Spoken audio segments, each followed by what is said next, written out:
Oh, there we go. So we're back into game number 2, of course. AoE taking on XDG. Virtus. Broscarin, are you ready to go? These teams certainly seem to be. Early invades.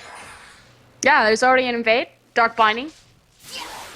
We'll get the bubble. Doesn't quite connect, and that's going to be revealing. So they'll be able to get away from that for now. XDG trying to stay very safe in the start of this game, where AoE feeling confident enough to go for the early engages.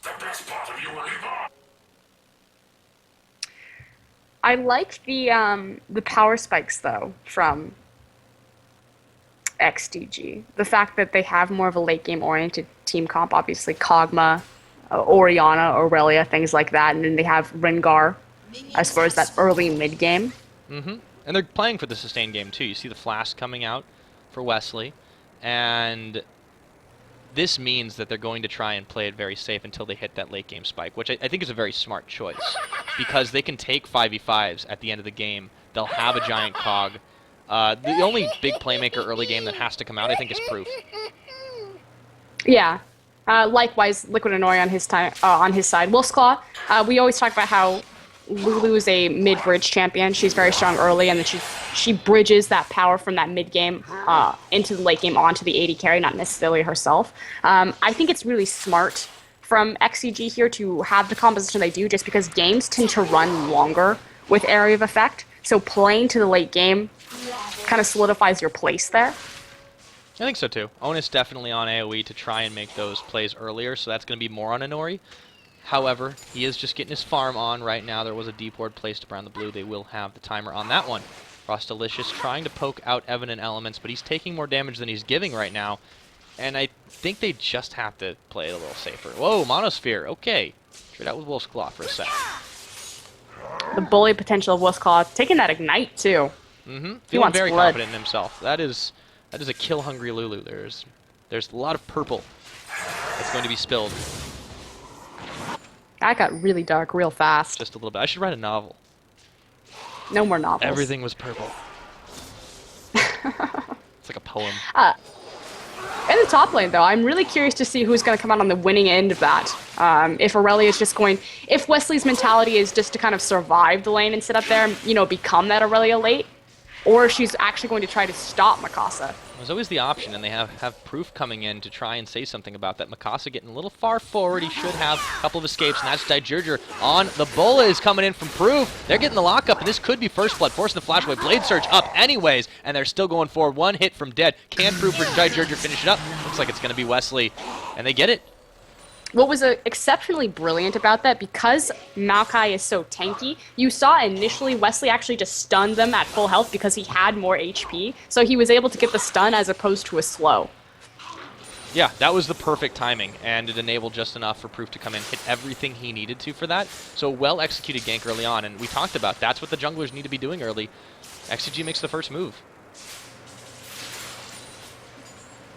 Can they transition into anything, however? Good thing, though, was that the gold stayed in the lane, so didn't go to the jungle. Wesley's going to transition that into the starting of a Trinity Force, of course, rushing that Phage first. Got the snowball going for him. Can he continue to apply that pressure as Maokai gets more levels, gets more resistances, gets more innate tankiness to him? Anori trying to find something himself on the bot side, but nothing doing, as they're playing very safe on XGG. This is the game plan, working out so far well for them.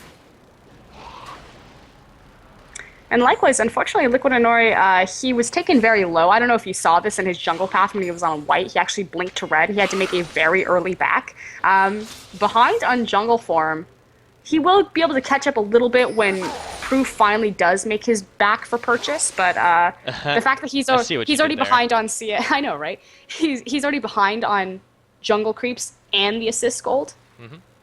So pause comes in, and yeah, talking about Anori, he seems to, I think, be shaking a little bit of rust off. You know, I mean, he has played some Kha'Zix games recently, but I think in competitive play, it's another story than when you're on the solo queue. You've got to be able to remember the place that you fit into, and with the patch changes, it may not be exactly the same as old Kha'Zix. He used to be kind of that initiator off tank, but he could still assassinate early, and XG is playing a little too safe for that to work out. The other big issue, like you said, speaking of Rust, is the fact that the last time that we saw Area of Effect and at GamerCon, Liquid Anori wasn't jungling for them. It's true. they have recently changed that up as well.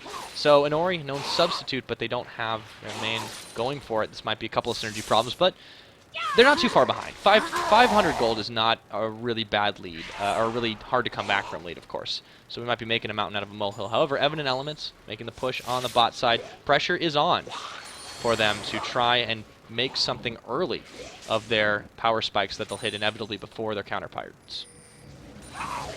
It's funny because Corki and Kog'Maw will kind of hit the power spikes at the same time. Talk about how strong Kog'Maw gets at level 6. In fact, if the PBE changes go through, they're looking at cutting his first rank ultimate damage in half, at least the first spit of it. That might be a little likewise, less Kog'Maws after that. Corki is very powerful at level 6, or he gets a power spike at level 6 due to the fact that he has his rockets available to him. So kind of same mentality as far as Poke is concerned. But now Wesley, turning on the heat. Yeah, Mikasa, not sure if he wants to take this. He'll be trying to stay safe, of course. So this is a really even matchup. I think it's very skill-based. Well, K1 Pro, he's locked up by the Dark Vine in the bot. Bubble not going to connect onto Elements, and Evan and Frostalicious continue to trade. I'm actually very impressed with the way XDG is handling their bot lane right now. Here comes Inori around the mid. Monosphere, Wolf's Claw, double timing on that Orianna, unable to come up with the kill, however. Orianna so hard to gank, very mobile with that distortion, has the shield there. This top lane. Inori looking forward. Oh, we'll talk about it in a minute. Evan, wow, he had a Valkyrie away from that one. Too much damage from the Kog'Maw, only at level 4. And now we have Inori making his way slowly but surely up to top lane. Wesley knows something up, though. Smells it.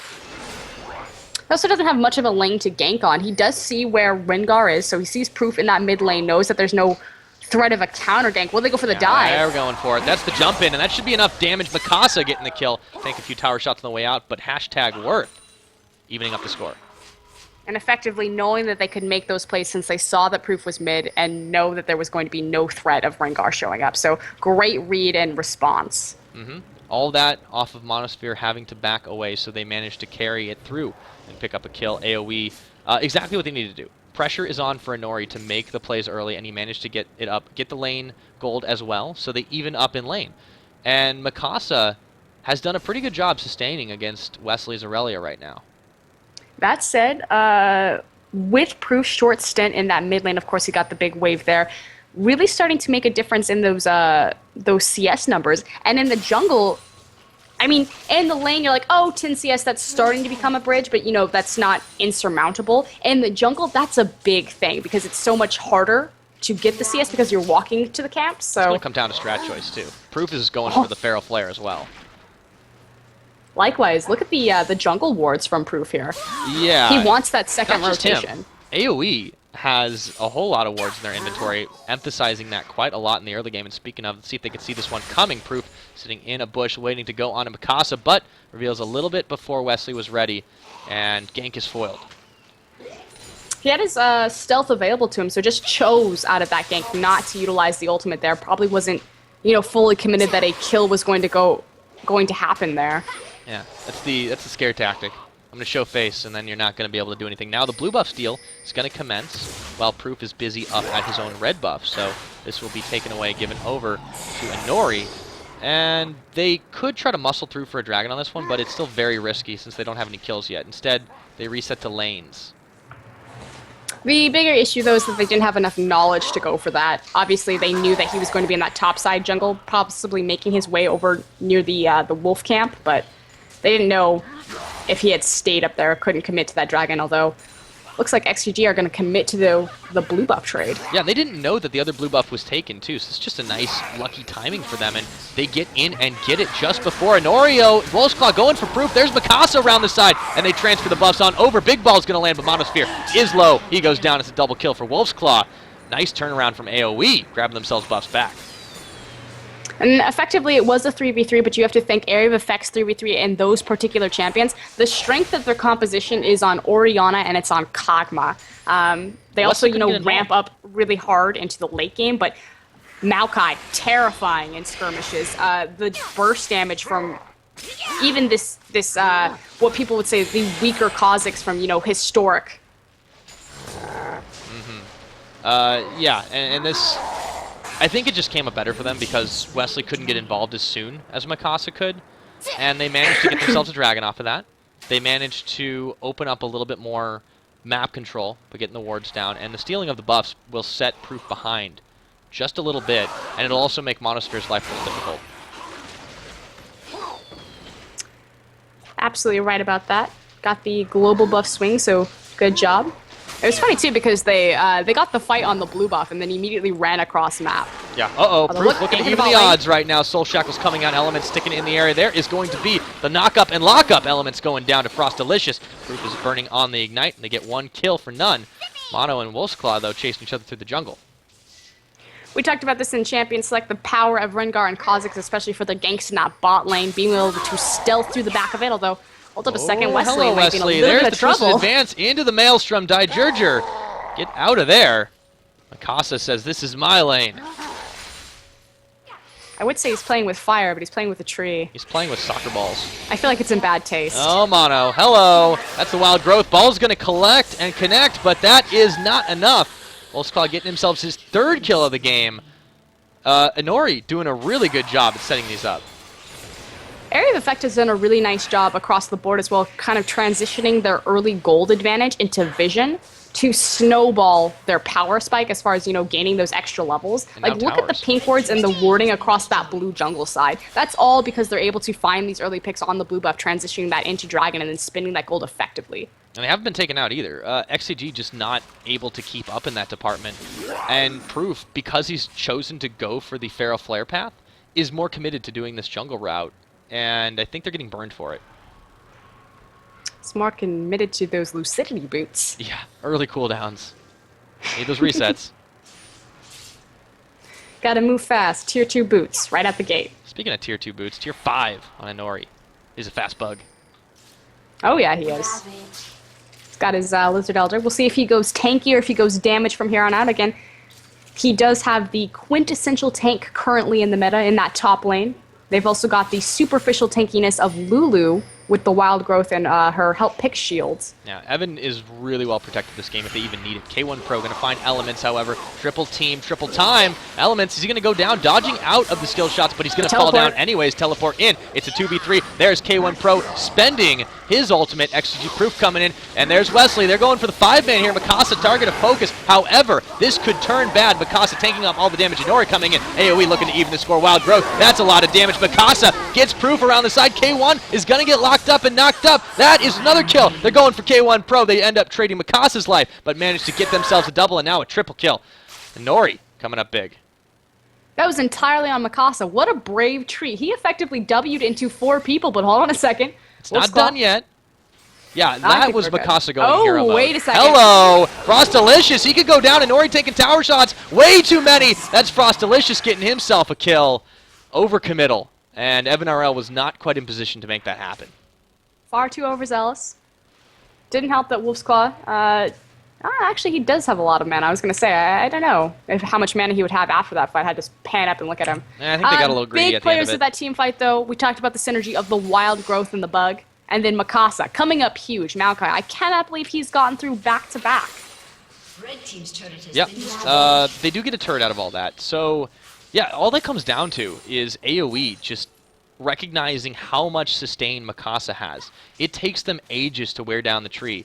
And by the time they get there, they can take a full engage. And XG already commits to it. Now, Wesley trying to duke it out, but he's not dishing any damage back. Wolf's Claw, he's taking low. Might be in a bad spot right now, but Elements and Evan coming to the rescue. Soul Shackle's on to K1 Pro, gets stunned up, and that is a kill going over to Wolf's Claw.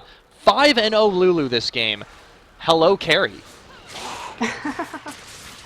Oh, they found Frost. Hello. Oh, Blue buff was good night. tasty, but not nearly enough. Yeah. Wild growth, just to make sure everyone will live through the Acathian surprise. And And they got the blue buff. AoE. Salt in the wound. Everything going their way right now. We talked about how, Element's the playmaker for the team. Only involved in 2 out of the 9 kills, but like you said, Wolf's Claw coming up big. I just feel that they're grouping so early. Like, AoE has this reputation of they do so well in the team fights, but their laning phase is a little bit lackluster, and that's where you need to beat them. The fact that they found these really early skirmishes, that first one, of course, being on the very first time the blue buff was contested and having that 3v3 with Mikasa, now above the dragon buff, and then again for the enemy blue buff. Great recognition from AoE to find where they need to fight and to pretty much force their strength. Yeah, recognizing that they had that weakness and turning it into a strength has really been one of AoE's biggest assets going forward in this game. Because of it, they find themselves up 5,000 gold, and they have map pressure on their side. Dragon's going to be up in another 30 seconds. They're looking to secure that once again. And the 1v1 continues up in the top, but Wesley is just on the losing end of this consistently now. Aurelia 2 and 2 just can't compete with the Maokai right now with the Rod of Ages. That said, it's not necessarily in this comp. Oh, hold on a second. Do you want to play with this dive? He has to be careful, though, because Aurelia has the stun, but I feel like Mikasa's just tanky enough that he could eat or sustain through the stun long enough to anyway. Yeah, he doesn't seem to care too much. And while that's all happening, the rest of AoE is able to clear out and reward that bot side jungle for themselves. Dragon now up. Should be uncontested. XDG's not even making a move for it. The thing that I was saying about Aurelia, though, is it's not necessarily Wesley's job. Like, obviously, in the top, in the 1v1, yeah, he has to kind of, stay even and be relevant in the game, but his job is to assassinate Wolf's Claw and Evan, to get to that back line and cause disruption there. So he's technically fighting against, someone like Elements, whereas Mikasa is fighting against K1 Pro, because obviously he's going to try to be doing the same thing, but he's going into the disengage of Nami. Yeah. So, does it suck that he's losing that 1v1? Definitely, but I don't suspect that we'll see kind of the split push Maokai. It has been done, it is possible, but Maokai is very, he's mobile in one direction, kind of, towards teams. He's not necessarily very good at running away should they send more than one resource to take care of him. Yeah, and that's not really AoE style. You mentioned how they love taking the 5v5. They are certainly able to muscle through on towers anyways. Now that they've cracked the outer rim, they're looking to push forward on these turrets. Monosphere gets his health bar chunked down before he can really do much but shoot a ball out. Proof doesn't even want to go in on this, or does he? There's the submarine, but they're not going to find enough. That's Wolf's Claw flashing away. Tower's going to fall down. He doesn't go down just yet. Wild Growth keeping him alive for the time being. Finally will fall down, but that is a trade that they are willing to take, and they nearly get mono for it. Kind of different pages from AoE right there. Of course, they didn't have Mikasa, so the communication, I feel like it was Wolf's Claw saying, I'm dead, I'm done, don't follow me in, because you saw the team kind of hesitating, Inori looking in that direction, but good read saying, we don't have Maokai, he's our big, strong 5v5, don't fight it out. And like you said, they totally love that trade, trading the second mid inhibitor, second mid tower for the Lulu. There's no answer that XDG can make either. So this is perfectly fine for them as they just wait for Wolf's Claw to come back up. Shutdown Gold was maybe something, but at the end of the day, that is completely worth for them. They're still up in the gold game by a pretty decent number, and they're just controlling the pace of this mid game. Oriana's box is actually blocking. I didn't see who got the shutdown. Who killed him? Was it Cog or was it... I believe it was Wesley. Okay, Wesley. And, you probably want to get Frostalicious with the gold if you can, but I don't blame them for just wanting to lock that one up. And Wolf's Claw took a really long time to go down. Oh, Proof looking for Evan. He's got the ball, he gets necked, and that's Evan RL having a Valkyrie away. He's still alive, however, Elements to the rescue. There's the flash, Soul Shackles landing on Proof and K1. Proof gets blown up, K1 Pro now locked up. Mikasa trying to make moves, and Nori is there as well, and they collapse for the reversal to kill. Little greedy maneuver from XDG and overzealous with the ball. The MO of Area of Effect put Evan on a self-sufficient 80 carry. Had to burn the flash there as well as the Valkyrie, but gets out with his life. And a nice turnaround. Immediately you see Elements flash forward with the Soul Shackles as well as Mikasa pushing in with the pressure. Going for Baron. No. No, this it couldn't would be be. risky. It would be they know that the shockwave's down, although the window on that. Catch. Whoa, Mono! That's not where you want to be. Blown up with the reset to Nori. Gets the Wild Growth knock-up. Frostalicious now being targeted out. He's not going to live through this one. It's a double kill going over to Wolf's Claw. My goodness, Mikasa getting himself a kill as well. And the leap to dodge Kog'Maw. Yep, and Nori gets out by the skin of his teeth. That is why Kha'Zix may be back. Well played as AoE takes themselves 3 kills for free. And again, it's this, the ward, the vision control that they've invested in finally paying out, and paying out huge. Took 3 for none there. Yeah, that was a massive turn of events for them. XTG, just not even safe to wander through their own jungle. And they had to check for the Baron, but they went different paths. Got picked off one by one by one. AoE excelling at this guerrilla warfare. That said, XCG still not out of this. It's not like they have like a mid-game pike or spike composition. and kind of surpass that. They still scale incredibly well into the late game. We're still relatively early. It's only 20 minutes into this game. I know it's like 14 to 6. It feels so much kill longer. a minute. But XDG, they have plenty of chances to come back from this. It is very hard to siege against an Orianna, despite, she's behind or not. But, ooh, proof. Oh, boy. That... You can't wander alone in the jungle at night. You will get double-teamed by a tree and a bug. Every single... Look at the wards. A few of them just expire, but the fact that Mini Golems is warded... They've got everything. They see everything. They know everything. See, even Elements doesn't have to play Vel'Koz to be seeing everything. And now this Baron is actually being started as they know Proof's not going to be up for a few more seconds. It's very greedy, but I feel like at this point it's justified. They're so far ahead that there's no reason not to take this when the jungler isn't available. Mikasa is literally taking no damage. That's a tanky tree. And they get the Baron completely for free right now. Wesley might try to answer with the tower, but XDG is so scared that they don't even trust themselves to solo out the Wraith camp. Caring is sharing. Go Wesley! He gets the turret. All right, there we first tower go. of the First game. tower. Well done. They've got to start getting things together, though. We mentioned how Orianna is that pivotal champion that can really turn a fight with the ball. They've been focusing it on single targets, trying to pick out Evan, trying to maybe get a collapse onto Mikasa. But they need to worry about that 8-1 Lulu in the mid. They need to worry about the Kha'Zix, and then get to the back line. It seems that XDG is way too single target focused.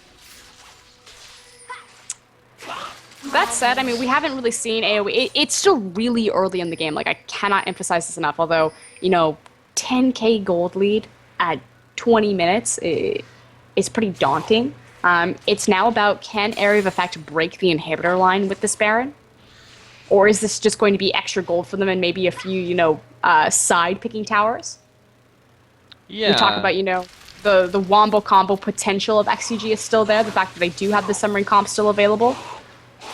I think this is why AoE is playing it out very safely. They're taking the picks when they know they can, and just slowly shoring up their gold lead. Once they have a massive bank account, they're just going to drop all the damage onto XDG. Oh, Mikasa, I didn't expect that face check, and he didn't even want it. Of course, I'm pretty sure... Oh, Proof! He gets a Nori. This might be the collapse they're looking for. They surround him, but Monosphere nearly goes down. That's going to be the pick up. Monosphere coming up with the kill. However, they committed a lot of resources for that. And likewise, they are going to lose a tower for it. They might lose more than that. Everyone's struggling to back, yeah. They need to get back into position here. This tower could go down inhibitor. This is dangerous. Wolf's Claw around the side, too. They have so much power on this side, even without the Kha'Zix. Wesley coming in for Evan. Soul Shackles for Elements. There is the big wave being ridden. However, Evan stays alive. Wesley surrounded by enemies going down in this 4v5. Monosphere getting taken out as well. Mikasa on the front line. And they get the bubble to stop the advance, but the twisted advance continues. Inhibitor number 1 sure to be fired down here by AoE. And they are looking to muscle their way into the base. Can they end it? K1 Pro, he's locked up. He's done. And that is a huge lead right now. They're looking to end the game. Mikasa effectively zoned off the entire team right there. You had 3 people from Area of Effect forced back to peel for Evan. Liquid Inori's dead, so it's just a 4v5 right there. Mikasa coming up huge. Proof trying to make something happen. I don't think they can defend this, but they do manage to take down Evan. All they have to do is keep pinging down the Nexus, and it's GG in 20, or is it? I don't know. There we go. 23 and a half minutes. It looks for a second they might have saved it, but AoE, too much power. Too much Area of Effect. Yeah. No, it's completely against the MO of AoE. We talk about how typically they have some of the longest running games, in the Challenger circuit.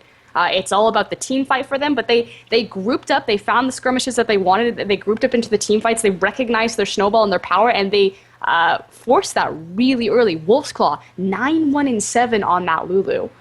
Yeah, he was pretty massive, and they just didn't have any answer. That's like the old carry Lulu that's coming back into it, just because Wolf's Claw was able to start the snowball off so well. Turned out the Kha'Zix pickup proved very effective, and Mikasa, he sustained for days. They didn't even need Evan RL to really get that big, and Elements, he just kind of did his thing, and it worked out for them. Beautiful play. I will never forget that image again. Mikasa pushing forward, and all 4 members of XCG. Tree sacrifice. Yeah, that was the fact that they couldn't take him down within like 10 seconds. it just speaks to how big he was able to get. And excellent picks, excellent play coming out from AoE. So they are the winner of that match. And they will, of course, move on to face off against Wasabi Gaming in our winners matchup. Interesting how this bracket had 2 Canadian teams, 2 U.S. teams, and they're both going to play each other now. Little fun See what fact. you did there. Yeah, yeah. Battle of North America. It's all North America. We're actually going to have the loser match first, though. So we will have XDG Virtus taking on Cognitive Gaming. When we come back, we will be on a quick break until then. So, guys, please enjoy the music, commercials, all those things. You are watching the Black Monster Cup, sponsored by Western Digital on ESL TV. Don't go anywhere.